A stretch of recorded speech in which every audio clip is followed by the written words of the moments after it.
akamaro k'ubutumwa bw'ubugorozi n'ivugurura bwaje bukenewe rwose buwembura imitima yari yarabye bugakiza imibiri yamunzwe n'indwara.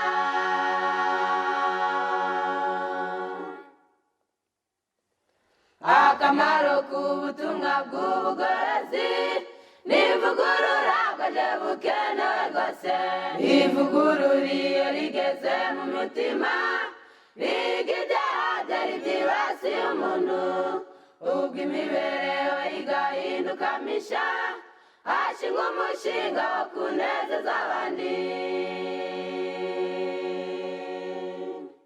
Reka tubasuhuze mwese muduteze amatwi muri ahatandukanye hirya no hino, turabasuhuje ngo Uwiteka abahire mu izina rya Yesu. Amen.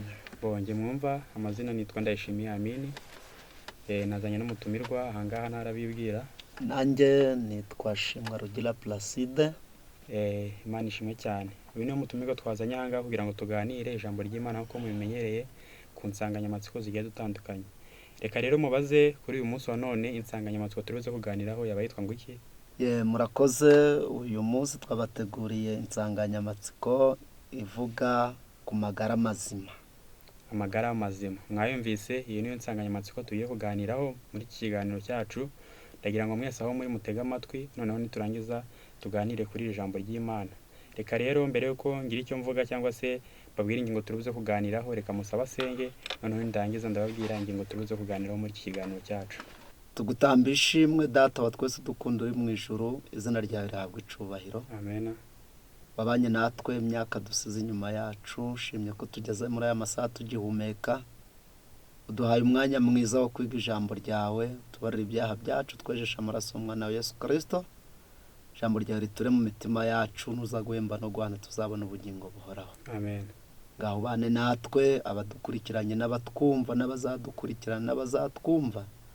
Ijambo ryawe rifasha imitima n'imibiri yabo kandi zatubature, dutere kugira amagara mazima, tugukorere turi bazima, ko dusenze twizeye ngo biduhere ubuntu mu izina rya Yesu. Amen.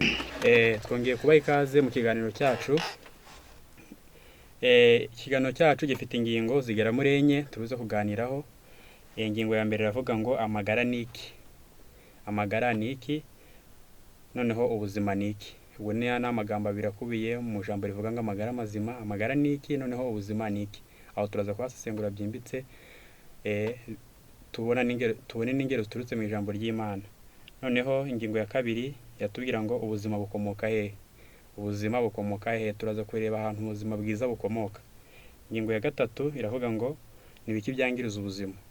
Ibyangiriza ubuzima nabyo turaza kubireba kugira ngo umuntu ajye yirinda burya n'icyaze.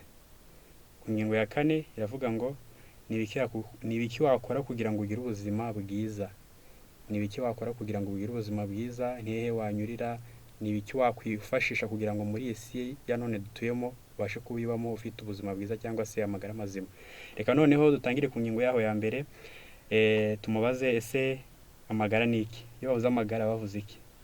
Murakoze cyane kutubaza iki kibazo. Kuko ijambo ry'Imana burya niryo riza ku mwanya w'imbere. Iyo bavuze amagara bwa mbere baba bavuze ubuzima. Tuvuze ngo amagara ni ubuzima, turaza kubihamisha ijambo ry'Imana mu gitabo cya Yeremiya igice cya 30 umurongo wa 17. Handitse aya magambo dusoma, Yeremiya 30:17, haragira hatya hati nzakugarurira amagara yawe kandi nzagukiza inguma zawe, ni ko Uwiteka avuga, kuko bari bakwise igicibwa bati hano ni i Siyoni hatagira uhitaho. Ubwo hatagira uhitaho, iri jambo ritweretse ko Imana izatugarurira amagara. Amagara rero ni ubuzima. Ngo hari igihe ubuzima bugera mu kaga, umuntu se wenda agiye gupfa cyangwa yagize impanuka runaka hafi no gupfa, ariko Imana ikamukiza. Uko rero imukijije ikamugarurira amagara, ibimugaruriye ubuzima. Rero amagara ni ubuzima. Niyo usomye mu zindi ndimi nka Bibiliya y'Igiswahili ikubwira ngo ni afya. Afya rero ni ubuzima. Kubw'iyo mpamvu amagara ni ubuzima. Murakoze cyane. Nuko rwose amagara mwabyumvise, amagara ni ubuzima. Yavuze ngo amagara bakavuga n'ubuzima, ubwo ni kimwe. Ufite ubuzima afite amagara. Niyo mpamvu bavuga ngo bakunda guca umugani n'Abanyarwanda bakavuga ngo amagara araseseka ntayorwa.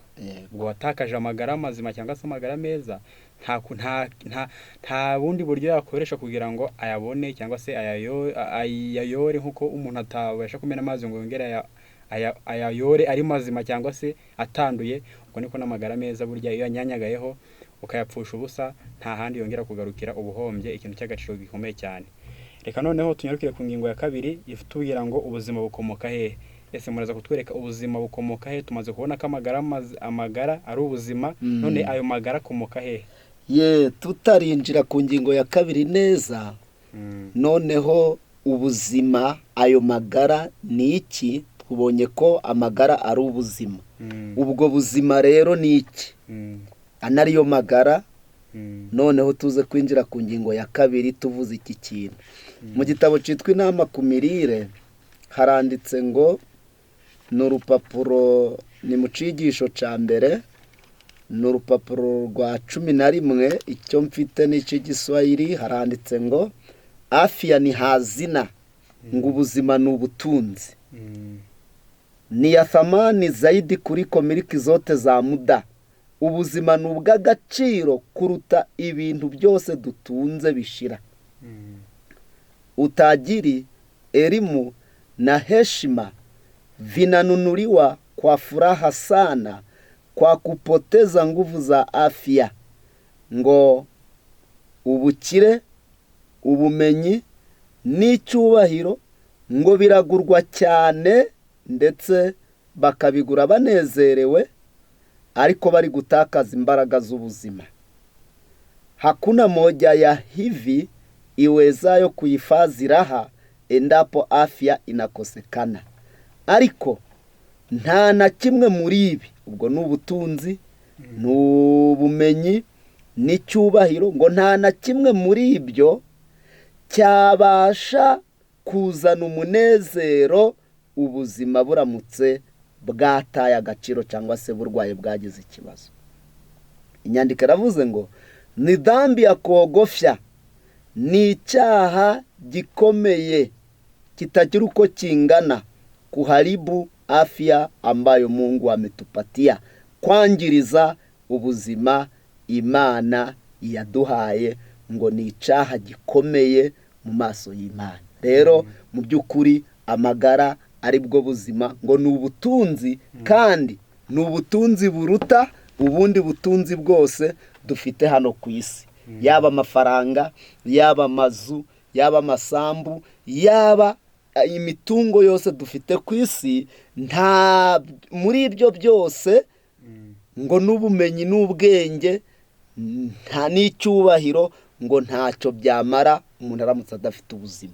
Rero twibuke ko nanone umuntu akoresha ubuzima ari gushaka ahubwo ubwo butunzi. Niyo mpamvu amagara mazima, ubuzima ari ikintu cy'ingenzi kandi kiruta ibyo dutunze byose, kuko ibyo bindi tubibona ari uko turi bazima. Rero ku ngingo ya kabiri nk'uko munayitubajijeho, ni ubuzima bukomoka he? Mu by'ukuri ubu buzima ariyo magara mazima nyine umuntu asabwa kuba afite, bufite inkomoko. Bwa mbere kugira ngo umuntu agire ubuzima bwiza, ni uko arya kandi anywa ibizima, kuko ngurya ibizima aba muzima, ariko urya ibipfuye ngo nawe arapfa. Birumvikana ko rero aya magara mazima agira isoko. Rero nk'uko umwigisha wacu ari Bibiliya, Imana ubwo yari imaze kurema ibintu byo ku isi, ndetse mbere y'uko irema umuntu yamanje yamuremera ibizamutunga. Niyo mpamvu turi kuvuga ni uko twariye kandi dufite ubuzima. Iyaba tudafite ubuzima ntituba turi ahangaha. Imana rero yateganyirije umuntu na mbere y'uko umuntu akora icyaha, Imana yamuteganyirije ibyo agomba kurya, ari byo byagombaga kumuzanira ubuzima. Ibyo rero tubisoma mu gitabo cy'Itangiriro, igice cyaho cya mbere, umurongo wa 29 haranditse ngo, kandi irababwira iti, dore mbahaye ibimera byose byera imbuto biri mu isi yose, n'igiti cyose gifite utubuto gifite imbuto ziribwa mu tubuto twacyo, ziri mu tubuto twacyo, bizaba ibyo kurya byanyu. Urabona ko Imana mbere y'uko irema umuntu, nyuma y'uko imaze kumurema, imwereka ibyo agomba kurya. Imwereka ko agomba kurya ibimera, ndetse ngo n'ibiti bifite imbuto, ubwo n'amatunda, harimo n'utubuto tw'ayo matunda, ngo ibyo nibyo bizaba ibyo kurya by'umuntu. Rero mbere y'uko Imana irema umuntu, yamuteganyirije ibyo kurya kandi irabimwereka, ndetse n'inyamaswa Imana yaziteganyirije ibyo zirya. Rero iyi ngingo iragutse, kubera ko ibyo Imana yateganyirije umuntu karya. Ubwo umuntu yari amaze gukora icyaha, nibwo dusoma mu gitabo cy'Itangiriro 3:18 ko Imana yamwongereye imboga. Haranditse ngo 3:18, ijambo ry'Imana ryavuze aya magambo ngo, buzaja bukumeramo imikeri n'ibitovu, nawe uzaja urya imboga zo mu murima. Rero iri jambo, ubuzima bukomoka mu kurya ibi bintu, ni imboga, ni amatunda, ndetse n'ibinyampeke. Byo tuza kubibona nanone muri Zaburi 104, kuko aho niho ubuzima bukomoka, niho dukwiriye gutinda, kugira ngo ushaka ubuzima amenye ibyo yarya n'ibyo yakora byamuzanira ubuzima. Muri Zaburi 104 umurongo waho wa 14 handitsemo aya magambo, turasoma. Zaburi 104 hati, amereza nk'ubwatsi, ameza imboga zo kugaburira abantu, kugira ngo abakurire umutsima mu butaka, na vino yishimisha imitima y'abantu, ngo abonereshe mu maso haba amavuta, kandi ngo umutsima uha imitima y'abantu gukomera. Urabona ko ahangaha Imana yatanze ibyo kurya, ndetse ngo Imana ije ikurira abantu umutsima mu butaka. Umutsima rero uboneka habonetse ibinyampeke, ari byo twita ingano, uburo, amasaka, ibigori, ni ibinyampeke tubona. Ibyo rero bivamo umutsima, ndetse by'umwihariko ingano zo bazigarutseho n'akamaro kazo mu gitabo cya Zekariya igice cya 9 umurongo wa 11, umurongo wa 17 handitse aya magambo agira ati 17, erega kugira neza kwe ni kwinshi, kandi ubwiza bwe nabwo ni bwinshi. Ingano zizatera abasore kubengerana, kandi na vino y'umuhama nayo izatera abakobwa kubengerana. Ukuvuga ngo ingano zizatera abasore kubengerana. Ingano rero ni ikinyampeke. Izo rero zifite umumaro mwinshi, nubwo Satani akoresha abantu bakazihindanya, bamwe bakazikuramo inzoga ziyobya ubwenge bw'abantu, ariko burya ingano zari zararemewe ngo abantu bazirye, bariye umutsima wazo. Ese baziriye nk'uko ziri, hari uburyo umuntu azinika iriya germe yazo, bredo germe, umuntu akabasha kuzirya zinitse, zikabasha kumwongera ubwenge ndetse na buriya bwiza nk'uko ibitabo bibivuga. rero kugira ngo umuntu agire ubuzima agomba kurya ibizima. Ndetse no mu gitabo cyitwa inama ku mirire ku rupapuro rwa 284, kuko ari ingingo turiho ivuga ngo ubuzima bukomoka hehe, nta handi bukomoka ni mu kurya ibizima. Urupapuro rwa 284 handitse aya magambo nayo turi busome ari buze kudufasha. 284 haranditse ngo haranditse hatya hati ni mu cigisho kubaza kurikirana cyangwa bafite ibindi bitabo, ni mu cigisho cyaho cya 18 kivuga ngo amatunda, ibinyampeke n'imboga.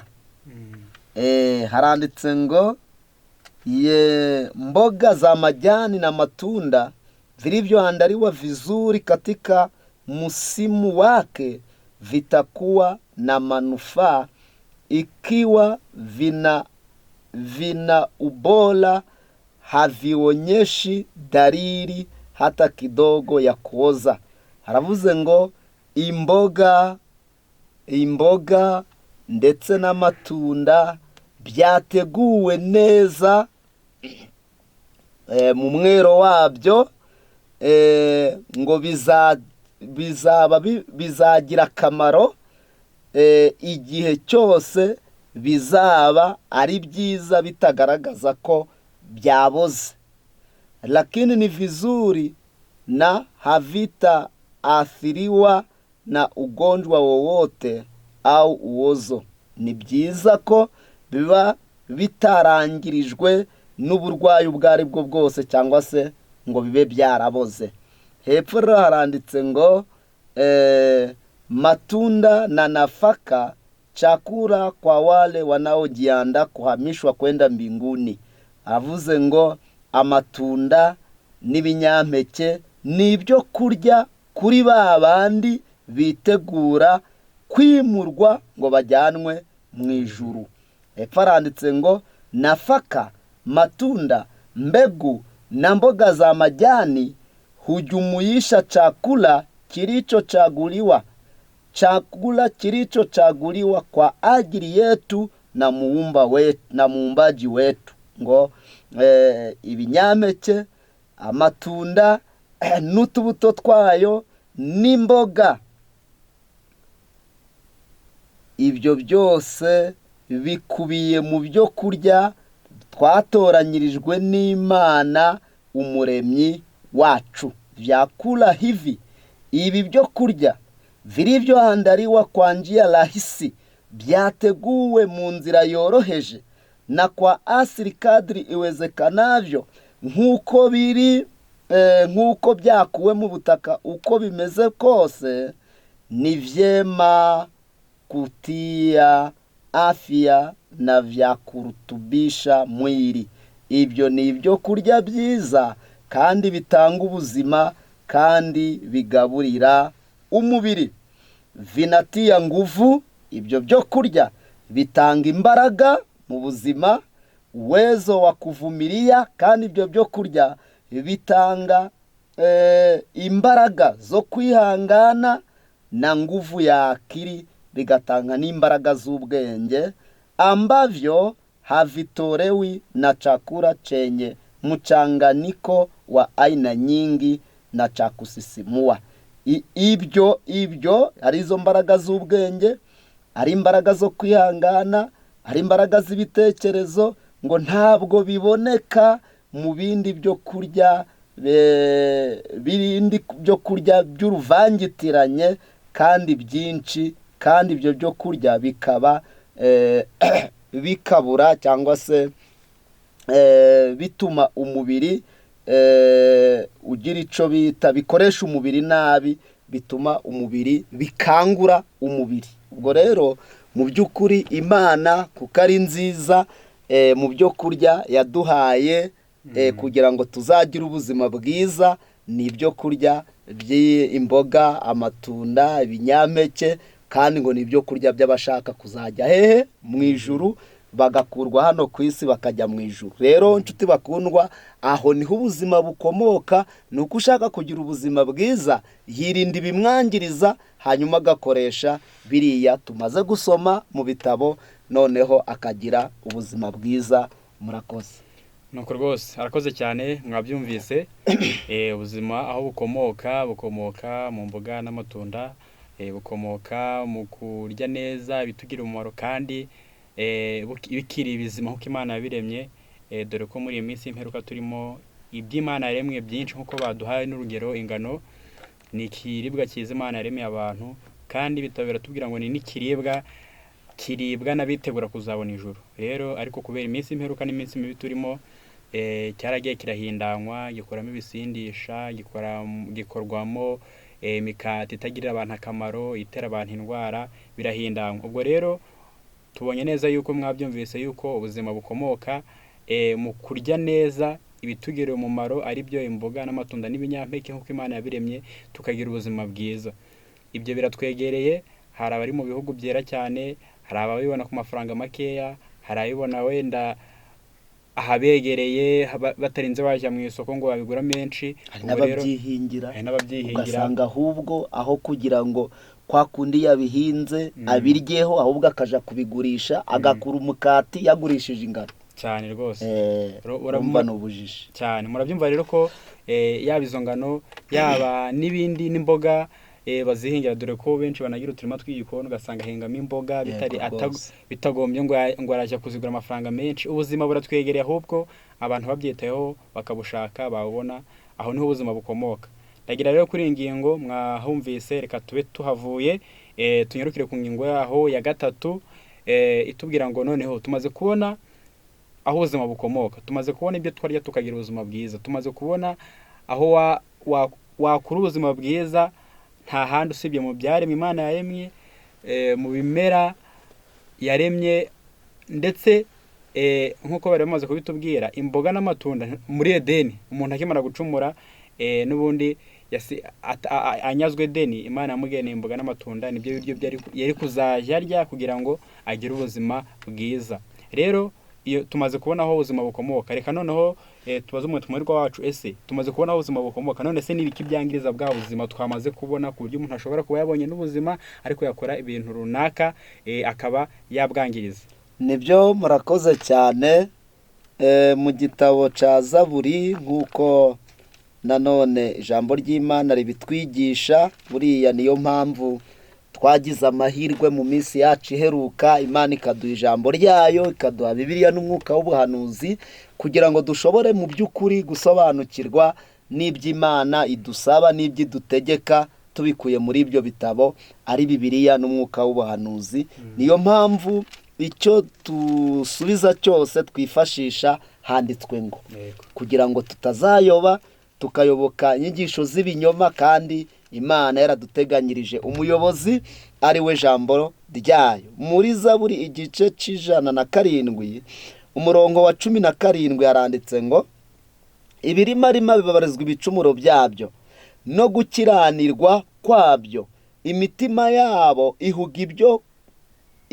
ihuga ibyo kurya iyo biva bikaja, bakegera amarembo y'urupfu, maze bagatakira Uwiteka bari mu byago, akabakiza imibabaro yabo, akohereza ijambo rye, akabakiza indwara, akabakiza kwinjira mu mva zabo.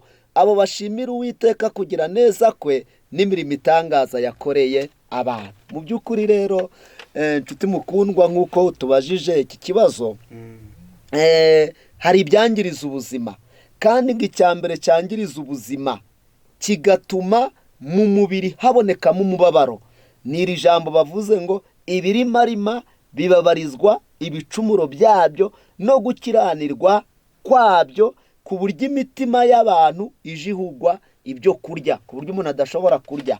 Ariko baravuze ngo ni ibirimarima. Rero ijambo ry'Imana iyo ridukosora, ni ukuvuga ngo ni ubujiji abantu tugira, noneho tukarya ibidakwiriye. Bamwe ni ukutabimenya, abandi wenda se barabimenye barabyirengagiza, ariko ijambo ry'Imana rigaragaje ko ubwo bujiji tugira bituma tubabazwa, bishatse kuvuga iki rero? Aho ibyangiriza ubuzima n'ibyangiriza bikomoka ni mu byo twebwe turya, n'ibyo tunywa, n'ubuzima tubayeho cyangwa se ibyo dukora, nabyo bishobora kutwangiriza. Rero niyo mpamvu iri jambo rivuzwe ngo kabone n'ubwo abantu biyangiriza, ariko ngo iyo bageze mu byago, umuntu yarwaye, ese yakomeretse, ese yahuye n'ingorane zaturutse ku kurya nabi no kunywa nabi cyangwa se impanuka yagize, ngo atakira Uwiteka ari mu byago. Muri ako kababaro Imana, kabone n'ubwo umuntu yiyangiriza, Imana iradukunda ikanamukiza za ndwara yiteje, azitewe n'ubujiji cyangwa se azitewe no gukunda karyoshye ariko kangiriza umubiri, Imana ikabasha kumukiza. Ibyo rero byangiriza umubiri ni ibiki? Ibyo ni bimwe byo kurya dukunda cyangwa se byo kunywa tunywa, bikabasha kwangiriza imibiri yacu. Ndatanga urugero. Haranditse mu gitabo cyitwa Hoseya, igice cyaho ni icya 4 umurongo wa 11, haranditse ngo ubusambanyi na vino y'umuce na vino y'ihira byica umutima. Yego. Dore urabona ibyo abantu bakora, usambana umutima urapfa. Vino y'umuce na vino y'ihira ni inzoga, izo zica umutima. Mu migani handitse iri jambo. Nanone ndaza kugaruka kuri iryo jambo dusomye mu gitabo cyitwa Imigani, igice cyaho ni icya 20 umurongo n'uwa mbere, haranditse ngo vino ni umukobanyi, inzoga zirakubaganisha, kandi ushukwa nabyo ntagira ubwenge. Urumva ko ngo ushukwa n'inzoga ntagira ubwenge, kandi hariya muri hose baratubwiye ngo izo nzoga n'ibyaha by'ubusambanyi byica umutima, kandi ubwo ntacakwica umutima gisize umubiri, kuko ibyo ni ibintu bijyana. Rero niyo mpamvu muri iki gitabo cyitwa Ibyaduka byo mu minsi y'imperuka handitse ibyangiriza abantu. Bisaba kugira ngo nge nawe tumenye ibyakwangiriza ubuzima bwacu, tubashe kubyirinda. Haranditse ngo kuri urupapuro dusoma rwa 83 je pense, haranditse ngo 83, haranditse ngo neretswe ko ubugorozi bw'iby'amagara mazima ari umugabane w'ubutumwa bwa marayika wa 3, kandi ko bifatanye nk'uko ukuboko n'umubiri w'umuntu bimeze. Haranditse ngo 84, kunywa icyayi, ikawa, itabi, inzoga tugomba kubyamagana ku mugaragaro, kuko ari intege nke zo gukora icyaha. Dora urumva ko kunywa icyayi, kunywa ikawa, kunywa itabi, kunywa inzoga tugomba kubyamagana ngo ku mugaragaro, kuko ari intege nke zo gukora icyaha. None se abanywa ibitabi ni bake? Ni benshi cyane. Abanywa ibicyayi se ni bake? Abanywa inzoga se ni bake? Ikawa se, ku buryo umuntu anywa ikawa kugira ngo adasinzira, kandi ubwo Imana yari yarategetse umuntu ko ku manywa yirirwa akora, ariko nijoro akagenza agasinzira, akaryama, akaruhuka. Ariko umuntu wari gushaka kunywa ikawa, urumva, kugira ngo adasinzira, icyo akora akazapfa akenyutse, n'amafaranga yakoreye akazapfa ntayariye. Hepfo haranditse ngo ntitugomba kubishyira mu rwego rumwe n'inyama n'amagi, amata y'inka na foromaji n'ibindi biribwa bisa bityo bishyirwa ku meza. Ibiribwa sibyo bigomba kugirwa nyambere, nk'aho ari wo mutwaro w'umurimo wacu. Naho ibyavuzwe mbere, icyayi, ikawa, itabi, inzoga n'ibindi binyobwa bisembuye byose ntitugomba kunyobwaho na gake, ahubwo bigomba guhezwa burundu mu mirire yacu. Izina ry'Imana rihabwa icubahiro. Amen. Ni amagambo umushakazi w'Imana yavuze mu mwaka w'igihumbi kimwe magana inani na mirongo inani na rimwe. Rero aya magambo atweretse ko ibijaniranye n'amagi, amata, amavuta y'inka na foromaje n'ibindi muri uriya mwaka w'igihumbi kimwe magana inani na mirongo inani na rimwe byabaga bitaragira akaga. Ariko muri uyu mwaka w'ibihumbi 2003 byamaze kugira akaga. Nabyo rero mu byo dusabwa kwirinda birimo, kuko ngo kwirinda nyakuri kutwigisha kureka burundu ibitwangiriza bikatugirira nabi no gukoresha uko bikwiriye ibizima bitugirirane neza.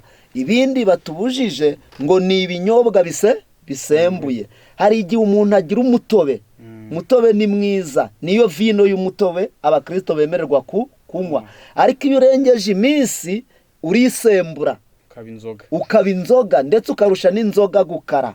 Nawe rero abakristo igihe wisembuye ntitwemererwa kugenza gute kunywa, tunywa ukiri mushya, ukiri mwiza, utarisembura. Rero niyo mpamvu bavuze ngo n'ibyo binyobwa byamaze kwisembura ntabwo ari byiza, ngo tugomba kubyamagara bigahezwa burundu mu byo kurya turya. Mu by'ukuri rero ibyangiriza ubuzima ntabwo twakwibagirwa n'inyama, ibikomoka ku nyamaswa. Ndetse muri iki gitabo haranditse ngo abazakomeza haranditse ngo paje 45, abenshi bahindutse by'igice gusa ku kibazo cyo kurya inyama bazava mu bwoko bw'Imana be kongera kugendana nabwo ukundi. Bivuze mu by'ukuri ko inyama nazo ari ikibazo mu isi, ariko zikundwa na benshi. Ariko iyo tuja mu itangiriro dusanga mu by'Imana yari yaremeye umuntu byo kurya mbere y'uko acumura. Inyama ntizagenje gute? Ntabwo zarimo. Ariko igihe batangiye kurya inyama ryari abantu ni igihe Nowa yaravuye hehe mu nkuge, imyaka yose, imbuto zose, ibimera byose byararimbutse. Imana yababwiye ko barya izo nyama, ibatoranyiriza zitazira, ngo afazari nibura izo zitazira zibashe kubatunga mu gihe bagitegereje ko imboga n'ibindi binyampeke biboneka n'amatunda ngo bazongere barye ibyo bintu. Mu by'ukuri rero mu byangiriza ubuzima harimo inzoga, harimo ibiyobyabwenge, harimo ibisindisha, harimo ibyayi n'amakawa. Ibyo byose byangiriza ubuzima. Harimo inyama z'ubwoko bwose, kuko inyama zigira icyo bita cholesterol, urugimbu ruremerera mu amaraso. Iyo rugeze rero mu maraso ruragenda rukaziba imitsi, noneho umutima watera amaraso ukabura, amaraso akabura hanyura mu mitsi, kuko imitsi yamaze kuzurwamo n'urugimbu. Bigatuma rero abantu barwara umutima, abandi bakarwara imitsi, abandi bakarwara indwara nyinshi zitandukanye ziturutse ku rugimbu rukomoka ku nyamaswa. Niyo mpamvu rero nshuti bakundwa, kugira ngo ugire amagara mazima usabwa no kumenya ibyangiriza amagara mazima, noneho ukabyirinda. Mu by'ukuri kuri iyi ngingo nibyo twavugaho, nubwo ibyangiriza ubuzima ari byinshi, tudasize nuko abantu bakora bakarenza urugero. Buriya gukora nabwo ukarenza urugero. Nahoze nsoma muri iki gitabo cyitwa kuko turi mu byangiriza ubuzima kandi umuntu asabwa kwirinda. Nahoze nsoma ngo hari abantu babamba ibitotsi. Ni ku rupapuro rw'108 igitabo cyitwa kwirinda, ngo kubamba ibitotsi kugira ngo umuntu abone ubutunzi, abone amafaranga, umuntu agakora amanywa nijoro ntasinzire. Baravuze bavuga amagambo akomeye ngo ni aranditse ngo ni ku rupapuro rwaho rw'109 haranditse ngo ni igitabo cyitwa kwirinda. Kutirinda dushaka ubukire, imwe mu mpamvu zikomeye zitera gushenjagurika kw'impagarike ku bantu benshi ni ukwishora mu gushaka amafaranga no kwifuza ubutunzi ukarenza urugero. Abantu benshi bakenya ubuzima bwabo kubwo kwiruka ku mafaranga, kandi bakabamba ibitotsi, ikiruhuko no kugubwa neza kubw'uwo mugambi wonyine. Urumva ko abantu babamba ibitotsi kubwo gushaka amafaranga, ku manywa wenda asariga, nijoro akirirwa akora, ku manywa si wenda yirirwa akora, nijoro akiga, ntabone ibitotsi byo gusinzira, ngo akabamba ibitotsi kubera gushaka amafaranga. Paje y'108 haranditse ngo bizabe ari irengayobora. Mbese kuba wakora ugakora amanywa nijoro ngo byaba ari irengayobora, ngo ariko ntibizabe gahunda y'ubuzima bwawe wagira ngo nzaja nkora amanywa nijoro, cyane kuramutse ubikoze wapfa vuba ugakenyuka, na ya mafaranga washakaga ntugenze ute, ntuyabone. Mu by'ukuri ibyo ni bimwe, ntago tubirangijeho byose, ariko ni bimwe muri bimwe bitera byangiriza ubuzima, kandi twabonye ko ubuzima ari ubutunzi buruta byose. Mana ishimwe. Tukiranga kuri ingingo ya gatatu, ndagira ngo mwabyumvise, mwumvise byangiriza ubuzima, kubaho urya indyo mbi ituzuye, kuba ku rubyiruko kwishora mu biyobyabwenge, kwishora mu kunywa itabi, inzoga ndetse no mu bindi bintu bitandukanye, ndetse aho usoreje no kwigomwa ibitotsi kugira ngo uronke ubutunzi bwinshi. Kandi ibitotsi burya ari bimwe mu bintu bituma umubiri wubakika neza kandi ukagira ubudahangarwa, ukabyigoma kugira ngo ushake ubutunzi. Mu by'ukuri uba uri guhomba ikintu gikomeye cy'agaciro gakomeye cyane. Rero ndagira ngo mubaze kuri ingingo ya gatatu tutarayivaho, hari abantu bafite amahirwe kuba bafite ibimera, kuba bafite kubabona ubwo buzima bwiza, ahantu baba bahinze ibimera runaka, ariko kubwo kubikoresha nabi, ko kubyaza umusaruro mubi bikabangiriza. Ni mu buhe buryo? Wenda turavuga nk'urugero nk'abantu baba bafite wenda nk'imineke, ugasanga bayikozemo ibigage bigasindisha abantu. Abo bantu bo buriya ijambo ry'Imana ribagira ihe nama mu gukoresha ibyo bimera Imana yabahaye nabi, bigatuma byangiriza ubuzima bwabo, kandi bari bafite amahirwe yo kuba baburokora cyangwa se babugira bwiza. Inama ijambo ry'Imana rinatanze, kuko ngo kwirinda kugizwe n'imigabane ebyiri. Bwa mbere ngo ni ukwirinda ibyangiriza ubuzima bikatugirira nabi. Urundi ruhande rwa kabiri, kwirinda nanone bisobanura ngo gukoresha neza ibyiza twemererwa kandi ku rugero rwiza. Ukuvuga ngo mu by'ukuri ntabwo byaba bikwiriye ko babikoresha batyo, ahubwo ibyanditswe byera bitubwira ko niba ari nk'imineke nk'iyo utanzeho urugero, ntabwo umuntu yarya igiseri cyose cyangwa se ngo arye igitoki cyose akimare. Oya, ntabwo ari byiza, kuko imineke igira isukari, igira n'izindi ntungamubiri zitunga umubiri. Ntabwo rero bikwiriye ko wayirya ari myinshi cyane, ahubwo urya mikeya yabasha kukuzanira ubuzima, cyane ko ngo imineke ebyiri irahagije kuba yakuzanira ibikenerwa mu mubiri. Ibirenzeho biba ari impfabusa, ariko yayindi ebyiri ikaba yakugiriye akamaro. Urwo ni urugero rumwe.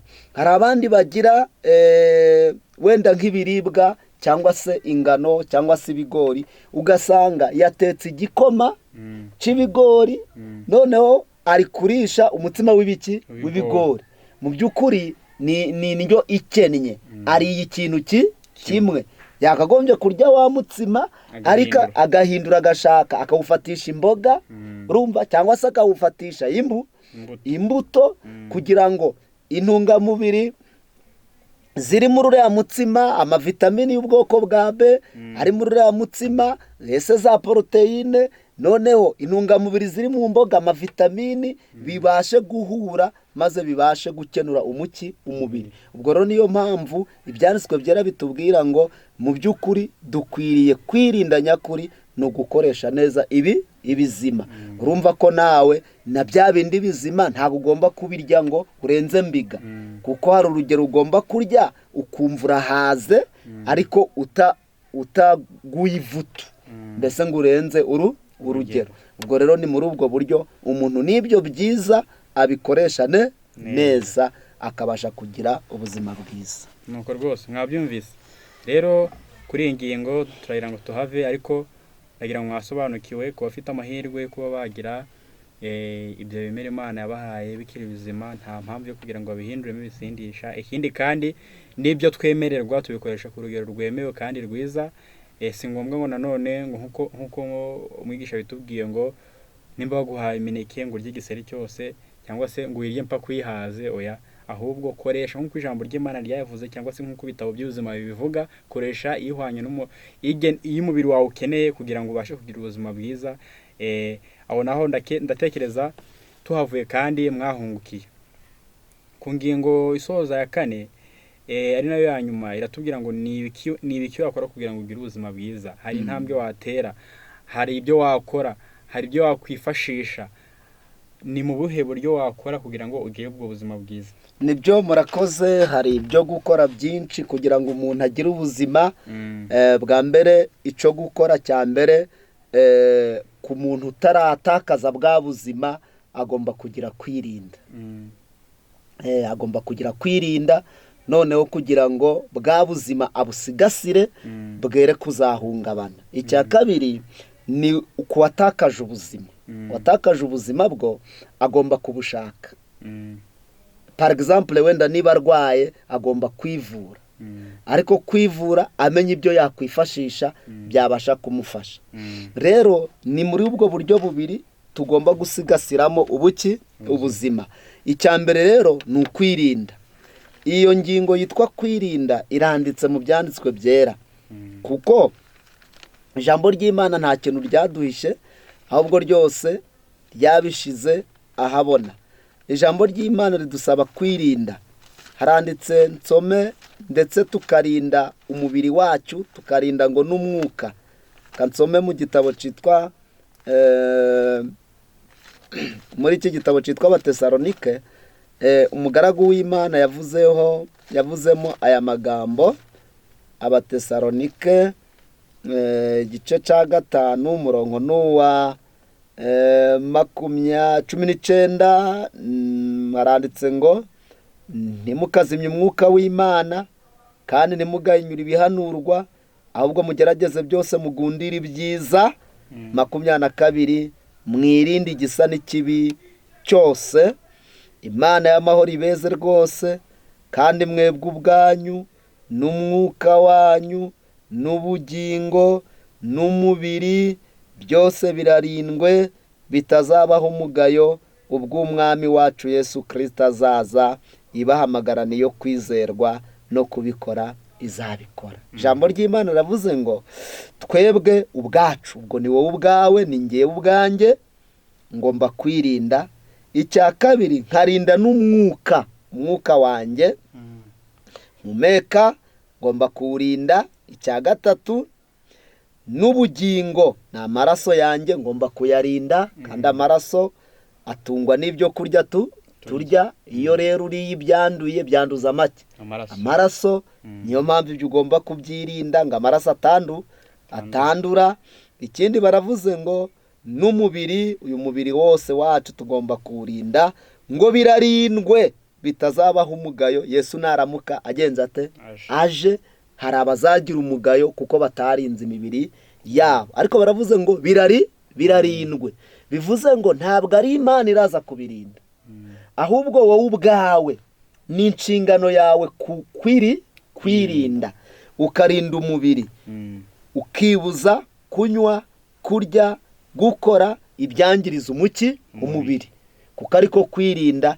Kandi ni byiza nabyo ukabikoresha nk'uko bigenje bite, nk'uko bikwiriye, kugira ngo mu by'ukuri bwa buzima bwawe butaza kuba mu kaga, ejo utarwara, ejo udahura n'ingorane. Kabone n'ubwo warwara Imana ikagukiza, ariko burya uba wanarwaye, ndetse ushobora no gupfa ntunakire, birashoboka. Niyo mpamvu kwirinda ngo biruta kwivuza.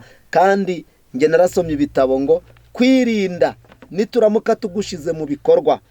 Urupapuro rw'178 ngira ni igitabo cyitwa Temperance, haranditse ngo bizadukorera ibintu tutakorerwa na muganga. Haranditse ngo mere ku rupapuro rw'107, tugomba kwirinda mu bintu byose. Niba twubaha Imana, dukora uruhare rwacu, izita ku buzima bwacu, tugomba kuba abayobozi b'ingingo zacu zose. Kwirinda nituguhindura ihame rigenga imirire, iminywere, imyambarire, imikorere n'ibindi byose, tuzaba twikoreye ibyo tutashobora gukorerwa n'umuganga uwo ari we wese. Izina ry'Imana rihabwa icyubahiro. Amen. Burya umuntu nagira ihame ryo kwirinda mu mirire, mu minywere, mu myambarire, mu mikorere, ngo uko kwirinda bizamukorera ibyo atakorerwa na muganga uwo ari we wese. Burya kwirinda niwo muganga wa mbere, kuko wirinze ntiwahura n'uburwayi. Rero birumvikana ko uku kwirinda icyo umuntu yakora kugira ngo agire ubuzima bwiza cyangwa se abusigasire ni ukwirinda. Noneho ikindi ni kuwabutakaje. Kuwabutakaje mu by'ukuri ntabwo yapfa kubugarura ativuye. Niyo mpamvu mu byari byarazanye Yesu ku isi ari guhamagara muri Matayo 20:11-28 avuga ngo mwese abarushe n'abaremerewe munsange ndagenzane ndabaruhura. Ngo Yesu yarazi ngo isi yari iremerewe n'ibintu bitatu, ngo ni icyaha, ni indwara n'ubuhanya cyangwa se ubukene. Ngo rero Yesu yaje kuruhura abantu icyaha, abaruhura ubukene, ngo abaruhura n'indwara. Niyo mpamvu muri Matayo 4:23 avuga ngo aragenda mu midugudu yose akiza abantu indwara n'ubumuga bwabo, ndetse akabakiza n'ibyaha. Mu by'ukuri uwamaze gutakaza ubuzima agomba kwivura. Kandi kwivura kwa mbere tugirwaho inama ni ukwivurisha ibyaremwe. Byanditse muri Yesaya igice cya 38. Yesaya 38 handitse aya magambo dusoma yo kwivurisha ibyaremwe, cyangwa se tunayavuge. Haranditse ngo kandi Yesaya yari yababwiye ngo bende imbuto z'umutini bawushire ku kirashi cye, ngo azagenza ate? Azakira. Hezekiya yari agiye gupfa yishwe n'ikirashi, ariko Yesaya nk'umuhanuzi atanga umuti ngo w'imbuto z'umutini bagomba gufata bakazisekura, barangiza bagakora akantu k'agatsima bagashira ku kirashi, ngo akagenza ate? Agakira. Muri iyo mpamvu niyo mpamvu Imana yaturemeye ibyaremwe, ibyatsi tubona, ibiti tubona, ibimera tubona, ibyinshi ni imiti tuvura. Ahubwo ni uko tugira ubujiji, bamwe ntibabimenye. Kandi umunyarwanda aravuze ngo utazi nyakatsi ngayirnya hejuru. Ukagenda kwituma mu kigunda ukanya hejuru y'umuti kuko utagenda utawuzi. Ariko ibi byose bituzengurutse bana b'Imana ni imiti Imana yaduteganyirije. Rero kuyikoresha ukwiri bibasha kudukiza indwara. Niyo mpamvu uwabutakaje ubuzima agomba kwivura, akivuza, kandi binyure mu ijambo ry'Imana. Imana ngo ikamugarura ubuzima, kuko haranditse muri Zaburi handi twasoma 107 ngo umurongo wa 21 ngo akohereza ijambo rye agakiza abantu indwara. Zaburi 107.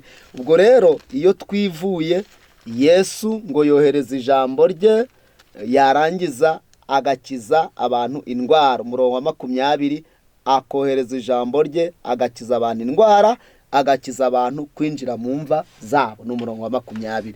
Ubwo rero nshuti mukundwa, Imana ibasha kudukiza, ariko natwe twivuye dukoresheje ya miti. Muri ya miti rero y'ibyaremwe harimo imbaraga Imana yashizemo ikiza abantu indwara.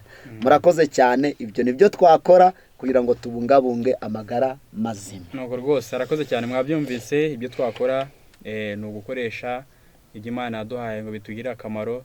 Ibyo twakora ni ukwiragiza n'Imana nayo ikayiragiza. Ibyo twakora ni ukwirinda ijambo kwirinda, ukirinda wowe ubwawe, kugira ngo kuko n'abandi na terme imenyere mu bantu bavuga ngo burya ngo roho nzima itura mu mubiri muzima. Nibyo rwose. Ubwo rero ntabwo umwuka w'Imana yakorera muri weho, ntabwo yaza muri weho nawe warabaye indiri y'uburwayi, ahubwo yabyiza nawe, kuko urusengero, umubiri wacu ari insengero z'Imana, ukawugoboka ukawitaho nk'urusengero Imana izaturamo kandi igashyiramo ibyayo byera. Reka rero tukiri kuri ingingo mbere yuko tuyivaho, abadukurikiranye bashobora kuba bari kubyibaza, ese hari abantu benshi bazi ko kwirinda ari byahariwe abantu runaka, ngo ibintu byahariwe wenda abagorozi cyangwa se abatampera. Ese mwadusobanura gute ko burya kwirinda ari inyungu ya buri wese, ari inyungu yo kwita ku mubiri we ari we bireba ku giti cye, kuko hari abantu bavuga ngo bera n'ibyaha by'abatampera ngo kwirinda ngo bera ngo kurya ibitunguru kapusine, nyamara atazi ko ibyo ngibyo ari ibimera byamugirira akamaro. Ese ni gute wabudusobanura yuko bireba buri wese udukurikiranye ko agomba kwirinda atitaye ahaba, atitaye ibyo akora, atitaye igihugu arimo, ko ahubwo imibiri yacu ari imwe kandi ko igomba gukorerwa ibintu bimwe kugira ngo ibashe kuba insengero ziturwamo n'umwuka w'Imana? Murakoze cyane ku kibazo cyiza mubajije. Kuko twese umuntu wese waremwe afite umubiri, afite amaraso, afite umwuka. Kuba ariho byo byonyine biravuze ngo ibyo byose arabifite. Rero ibyo ufite ugomba kubirinda. Ntabwo kwirinda byahariwe abatampera cyangwa se abagorozi, ntibyahariwe abadive, si abagatulika, si abayisilamu, si idini iryo ari ryo ryose. Kwirinda gusabwa, gutegekwa buri muntu wese uri he, uri ku isi, cyane ko ufite ubuzima. Umubiri ni uwawe, nutawurinda uzarwara, kandi nurwara ngira ngo niweho bizababaza, nubwo n'abandi uzabagora bari kugushakira imiti bakareka imirimo yabo baje kukurwaza, bizabagora, ariko uzaba ari kubabara ni wowe ubwawe. Niyo mpamvu rero kwirinda ni bireba buri muntu wese. Nasoma isomo rigufi rimwe, impamvu tunakwiriye kwirinda muri Yesaya 38 handitse iri jambo rikurikira: ntabwo wabasha kogeza Imana, ntabwo wabasha kuyihimbaza, ndetse n'umuntu wapfuye ntiyabaza kuyihimbaza, kuko handitse ku murongo wa 18 ngo kuko ikuzimu hatabasha kukogeza, n'urupfu rutabasha kuguhimbaza, abamanuka baja muri rwa rwobo ntibabasha kukwiringira ntibabasha kwiringira ukuri kwawe. Kuvuga ngo wapfuye byararangiye, nta kwizera, ntacyo yakora, ntiyakwiringira ukuri, ibyo byararangiye. Ariko haranditse ngo umuzima niwe uzakogeza nk'uko nkogeza uyu munsi. Bivuze ngo iyo umuntu ari muzima nibyo biba bimuhaye imbaraga zo kogeza Imana, maze kuko afite ubuzima. Rero birumvikana ko kwirinda ntawe by'umwihariko kureba, ahubwo kureba abantu bose bari ku isi, bashaka kuba ku isi bafite amagara mazima, bose barabisabwa. Nuko rwose murakoze cyane. Kwirinda bireba buri wese, ntago bireba abadive, ntago bireba abagorozi gusa, ntago bireba abagatulika, ntago bireba abaporoso, idini iryo ari ryo ryose. Ahubwo kwirinda nuko umuntu ku giti cye, ni nabyo byiza kandi ni nabyo bitugirira akamaro. Dore ko nubwo waba ufite akazi kameze gute, uri umukire w'umuherwe bingana gute, ukomeye ufite igitinyiro kingana gute, ariko umubiri wawe utawushira amakenga, uri umunyantege nkeya, uhora uturwamo n'indwara izo arizo zose, nta cyizere ufite cy'ubuzima. Dukora kuko dufite ubuzima bwiza, dupanga imishinga yacu ahazaza yo tuzakora kuko dufite ubuzima bwiza, dukora akazi kacu neza, twubahiriza inshingano kuko dufite ubuzima bwiza, twumvira, twubaha, tujya mu itoro tukabana n'abandi neza kuko dufite amagara mazima. Amagara mazima ni ikintu gitangaje, gituma umuntu ashobora kubana n'abandi neza, gituma ushobora kugira umubiri mwiza, utari umunyantege nke, ukaba ufite imbaraga ndetse ugahimbaza Imana. Aho rero niho buri wese ategetswe kugira ngo abisengere, asabe Imana, dore ko burya n'amagara meza mazima usaba Imana ikabigushoboza, ikakongera imbaraga zo kwita ku mubiri wawe. Ndagira ngo rero tugeze ku musozo w'ikiganiro cyacu. Twaganiriye ku ngingo enye. Twabonye isano iri hagati y'amagara n'ubuzima, twasanze ari mahwe bihuye, amagara n'ubuzima ari kimwe. Twabonye aho ubuzima bukomoka ni mu biribwa bitwegereye, imboga, ibinyampeke n'amatunda. Twabonye n'ibyangiriza ubuzima ibyo ari byo, ku biyobyabwenge n'ibindi bitandukanye byinshi cyane byangiriza ubuzima tuba twararuhiye bikabwangiriza tukiri muri iyi si, ndetse twabonye nuko twabyirinda, ndetse dusoje tubona ibyo twakora kugira ngo tugire ubuzima bwiza. Ni ukwirinda, kandi ukirinda ku giti cyawe udategereje ngo bazabigukorera. Nubwo waba ukundwa n'ababyeyi bingana gute, umubiri wawe n'uwawe, niwe ugomba kuwitaho, niwe ugomba kuwurinda, niwe ugomba kubera amaso kugira ngo upange n'imishinga uzagirire akamaro ababyeyi cyangwa se umuryango ndetse n'isi muri rusange bitewe n'uko wagize ubuzima bwiza. Rero ikiganiro cyacu ndagira ngo kigije ku musozo, munyemerero dusoreza aha ngaha. Ikiganiro cyacu nakagaruka, tugira ibiganiro ku ngingo zitandukanye, yaba ku by'amagara mazima nk'uko mubyumvise, yaba no ku zindi ngingo nyinshi zitandukanye, kandi hose tukahakura inama nziza ibasha kudufasha muri ubu buzima bwacu bwa none tukabyungukiramo. Rero mureke muri aya masaha Imana iduhe ubushobozi, Imana iduhe amahirwe, Imana iduhe n'imbaraga, kandi biratubwira ngo icyo mushaka cyose mugikeneye ngo mujye mukingingira Imana muyigisabe izajya kibahereza. N'amagara mazima byashoboka ko yasengera ukayabona, ndetse n'uwazahajwe n'izo ndwara akaba yumvisha ko inama mu ijambo ry'Imana imwereka uko agomba gufata ubuzima bwe neza. Icyo twamubwira kandi twamurarikira, ntucike intege, Imana izagufasha kandi ntiwihebe, ntabwo biragera kure, ubasha kugira agahenge aho ijambo ry'Imana rikurangira imiti ituruka mu byaremwe bibasha gukiza ubuzima bwawe bigatuma ugira imibereho myiza. Mureke muri amasaha rero Imana y'amahoro bidushoboze kandi duhe kubyushyira mu bikorwa, twige dushyira mu bikorwa kugira ngo tugire imibiri izaturwamo cyangwa se iturwamo n'ijambo ry'Imana. Imibiri yacu n'insengero z'umwuka, nibyo tubasabira kandi natwe mu bidusabire mu izina rya Yesu. Amen. Reka rero ikiganiro cyacu tugisoreza aha ngaha, n'ubundi turasaba mwene data twari twatumiye narangiza arapfukama adushyire mu biganza by'Imana, niturangiza dutandukane. Ubwo naho ubutaha, murakoze.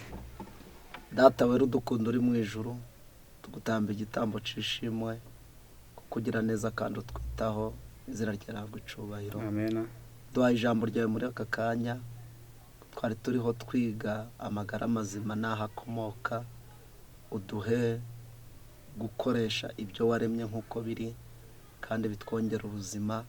Kandi benshi bari hirya na kure aho twatandukiriye tugakora ibinyuranyije n'ibyo ushaka, utubabarire, ariko duhe imbaraga zo kubireka no kubishobora.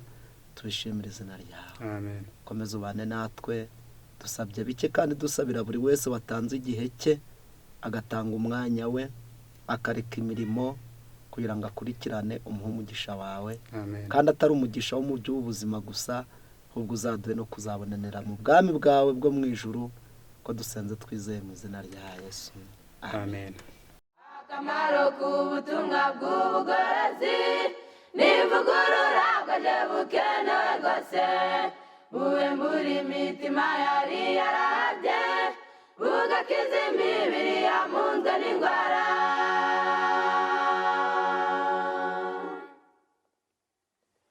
Akamaro k'ubutumwa bw'ubugorozi n'ivugurura bwaje bukenewe rwose, ivugurura iyo rigeze mu mutima riga ibyaha byari byibasiye umuntu, ubwo imibereho igahinduka misha, hashingwa umushinga wo kunezeza abandi.